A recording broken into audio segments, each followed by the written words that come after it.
প্রিয় দর্শক, ইতিমধ্যে দেখতে পাচ্ছেন আমাদের খোকসা থানা পুলিশ কর্মকর্তা এবং হাইওয়ে পুলিশ একটি তাদের যে দুইটি গাড়ি রাস্তার উপরে পল্টন খেয়েছে, সেই রাস্তা যানজট নিরসনের জন্যই কিন্তু তারা কুষ্টিয়া থেকে এইমাত্র গাড়িটি এসেছে। এই গাড়িতে কিন্তু এই গাড়ি দুইটা সরানো হবে।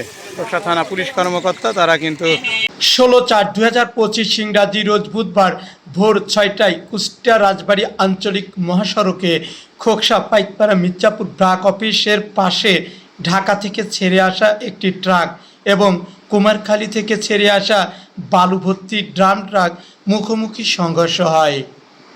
তাতে দুটি ট্রাকেই দুমড়ে মুচড়ে যায়।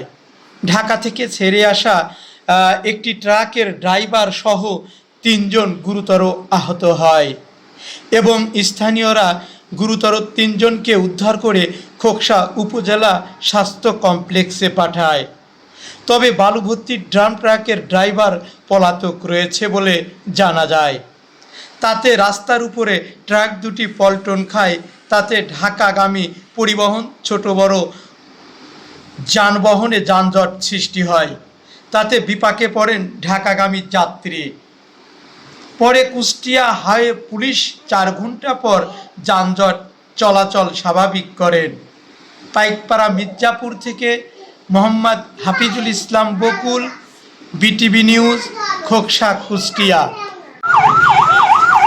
প্রিয় দর্শক, ইতিমধ্যে দেখতে পাচ্ছেন আমাদের খোকসা থানা পুলিশ কর্মকর্তা এবং হাইওয়ে পুলিশ একটি তাদের যে দুইটি গাড়ি রাস্তার উপরে পল্টন খেয়েছে, সেই রাস্তা যানজট নিরসনের জন্যই কিন্তু তারা কুষ্টিয়া থেকে এইমাত্র গাড়িটি এসেছে। এই গাড়িতে কিন্তু এই গাড়ি দুইটা সরানো হবে।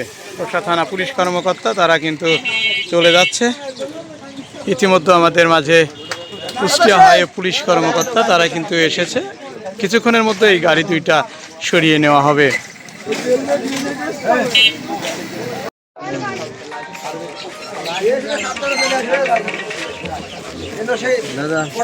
খালি আজকে কত ঘটনা জানেন?